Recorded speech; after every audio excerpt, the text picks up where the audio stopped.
Hey folks, Austin with Wonderladen Racing, and today we are going to be covering the install process for Powerflex's anti-lift kit and forward control arm bushings. These are real great mods to liven up the steering feel and feedback performance of the front suspension on your 10th or 11th generation Honda Civic. So without further delay, let's dive into it. Okay, so jumping ahead a little bit, basically you're going to want to get your car jacked up, you're going to take your wheel off, and you're going to remove your under tray. In this video, I'm only going to be going over the install process on the passenger side, so I'm not taking my driver's side wheel off. And then to get the under tray off, it's pretty straightforward. There's already a lot of really good videos on how to do that. It's a few 10mm bolts and a bunch of plastic trim clips. And then once you have that off, you will be where I am here. So to start, we need to get the lower control arm off of the car. And to do that, we need to first loosen all of the bolts that are holding it down. The way I like to do this is loosen everything before I remove anything. That way, when I get to that last bolt, it doesn't fight me trying to come out and with nothing else holding it on. So for all the fasteners that we have the 3 nuts that hold the ball joint to the lower control arm. There's 1 bolt up in here for the forward bushing, and then we have 2 bolts that hold the rear compliance bushing housing to the chassis. So, starting with the ball joint nuts, these are 17mm.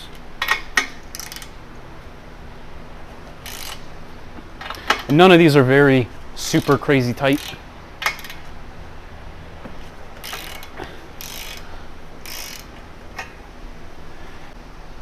Moving on to the forward bushing, this bolt is a 17mm as well.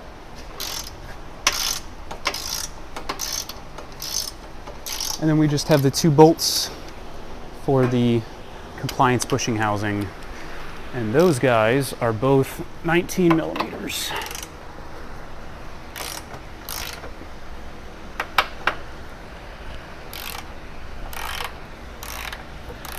Okay, so that is everything broken loose. I'm gonna go ahead and remove them all the way.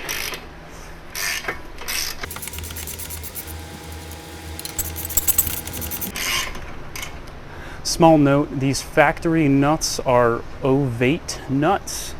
So it's a type of locking nut. Basically what they do is they make the nut and then they pinch it so that the hole turns into an oval. So I like to take these off by hand because impact guns really beat these nuts up and it strips off a lot of the coating otherwise. And then that gets us free from our ball joint. I'm just gonna pry down on the arm.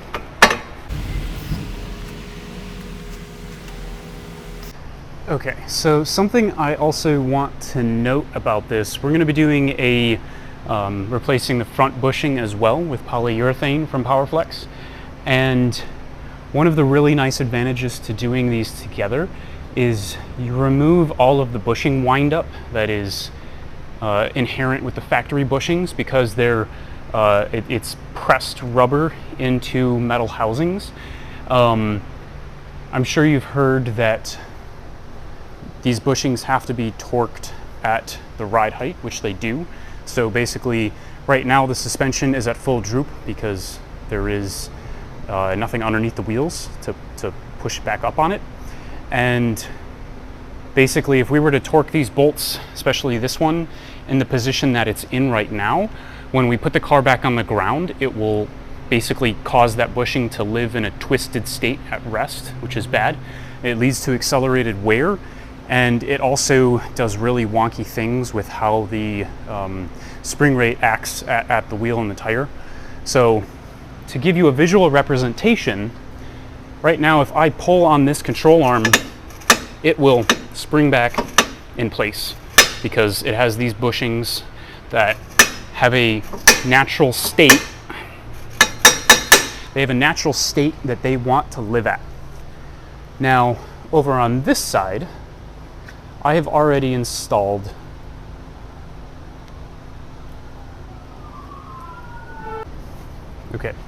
so on this side, I've already installed our anti-lift kit and front poly bushing. I've removed the ball joint from the lower control arm, and it's a little bit hard to show this great because the wheel is still on the car. Basically, when I pull this arm down, it's going to stay at the position I leave it. So because of that, there is no more inherent static state that the bushing wants to live at. It will go wherever you leave it, which is good because it linearizes your wheel rate. And it also means that you can torque these bolts at any position. Since that bushing isn't trying to live at a certain position, it doesn't care what position it's at when the bolt is torqued. So it is better for the handling performance of the car, but it also makes it a little bit easier to work on.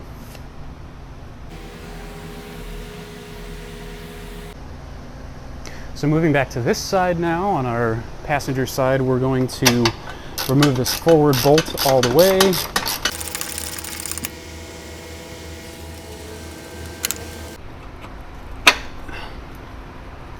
Okay, it's a little bit hung up. I'm gonna have to grab a pry bar.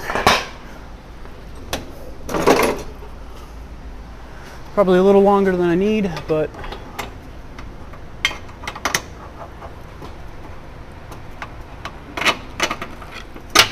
okay, that's our forward bolt out. And then we're just going to remove our two compliance bushing housing bolts at the back.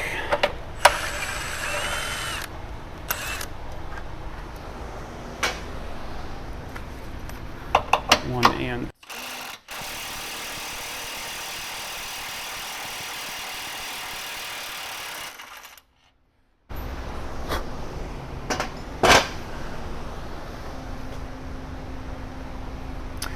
so with that, there are no more bolts holding the control arm in, and we are going to have to pry this off a little bit.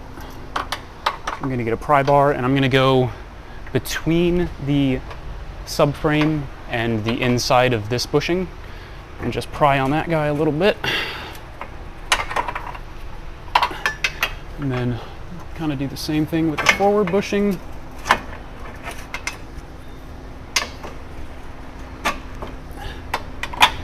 Might have to work it back and forth a little bit before you're all the way off. And there we go. Control arm out. Okay, so I got our control arm, front bushing is pressed out, and our compliance bushing is pressed off.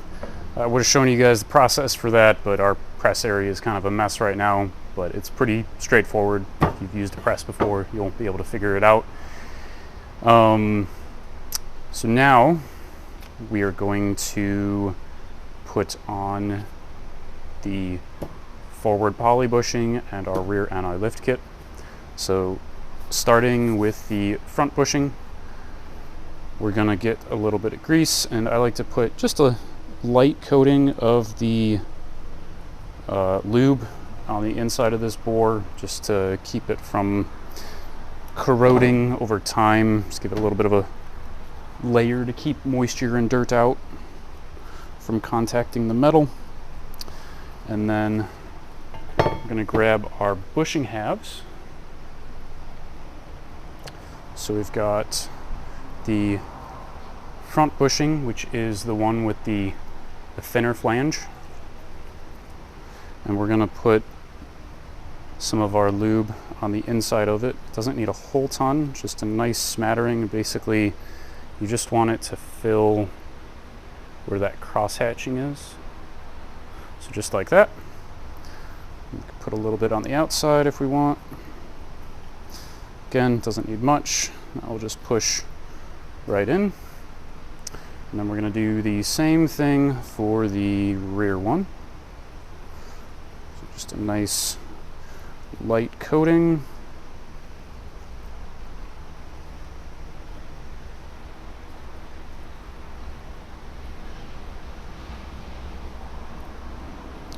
take a little bit of the excess, put it on the outside so it slips in easier.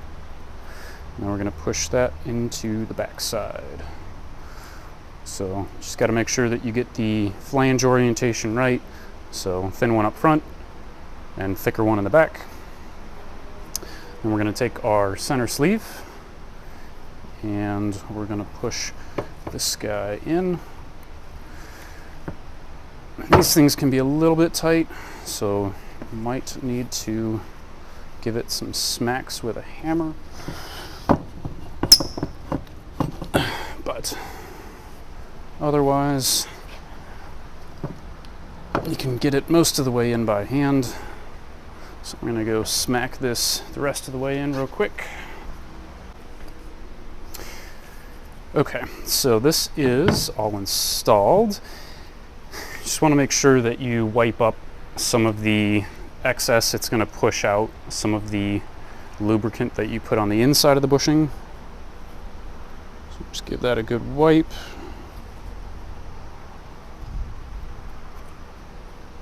And that's good to go.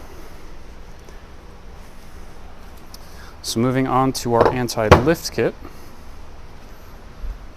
Next, we're going to do the same thing. We're going to put just a light coating of grease on the inside of this guy. And this is our inner sleeve. This is what goes, obviously the arm is going to go into that square. And then we're going to do kind of the same thing here, just a real light coating to help get this arm into that inner bushing. So there's a notch on one side of the square hole. You want to make sure that that goes on the bottom because that is to give clearance for this weld bead. So we're going to put notch down, and then that will just slide right on. And then again, if any of the lube squeezes out, just give it a quick little wipe down. And then the last part is pressing the inner sleeve into the anti-lift kit housing, lollipop housing. So that requires a good amount of force to do. So I'm going to do this on the press, but just like all of the other bushings, we're going to put a nice coating of lubricant on the cross-hatched area, and then I'll also put a little bit on the outside of this as well.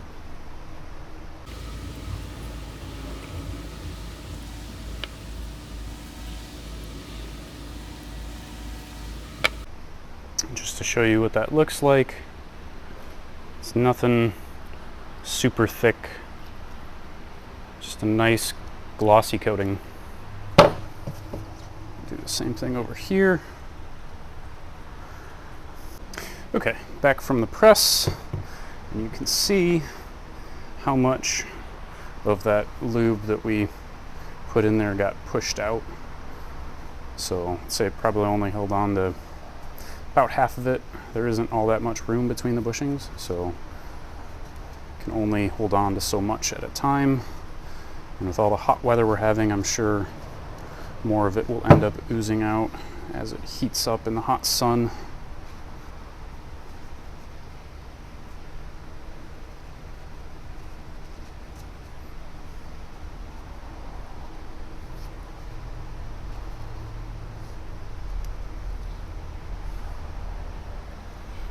Okay, so that is nice and cleaned up,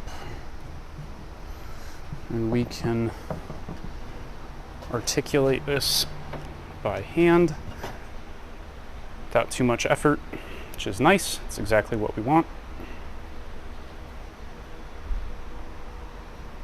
So that's all set to go. Let's go get this guy back on the car.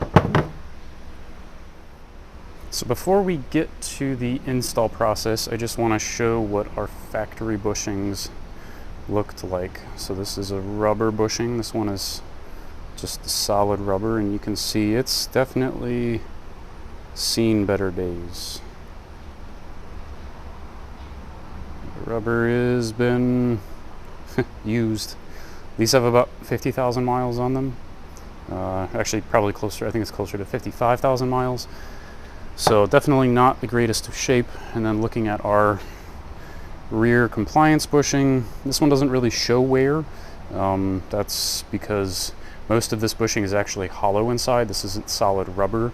There are cavities that go along the sides here that are filled with fluid that allow this to twist easier than just a solid bushing, but it still has a fair amount of spring force effect like we talked about. Okay, so we're back at the car, and before I put this control arm back on it, just want to show something real quick. It's a good idea to put a small thin layer of the lubricant on the front and the back of the front bushing. That will allow it to slide into the subframe just a little bit easier. So basically what we're going to do is I'm going to clock this so the control arm is pointing down a little bit, and it is going to just slide into place. Actually,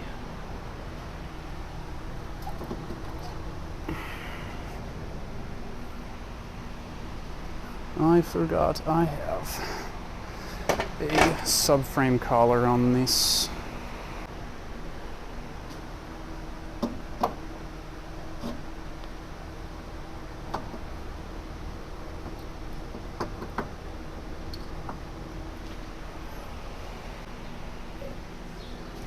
So with that, we're going to grab our new bolts that are supplied with the kit. The short one is going to go on the outside. We're just going to have to wiggle it to align it a bit here.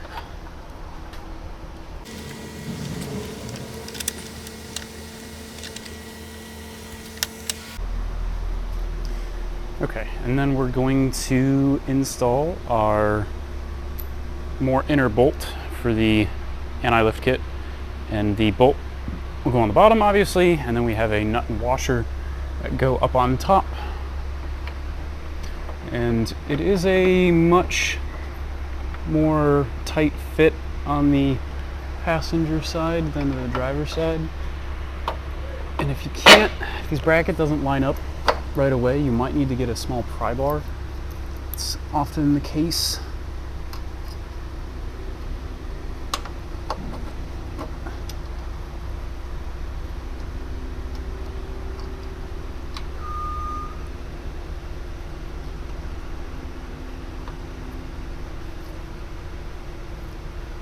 Just get it started.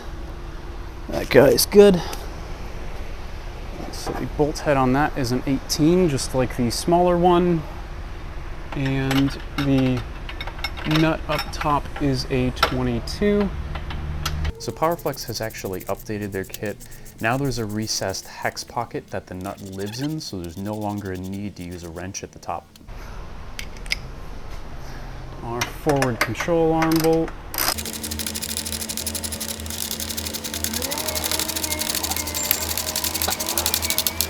And then, like I mentioned earlier, because the inner sleeve is not one piece with the rest of the bushing, we can torque that bolt all the way, and the control arm will still be free to move without trying to spring back anywhere. And then lastly, we're going to get our control arm lined up with the studs on our ball joint.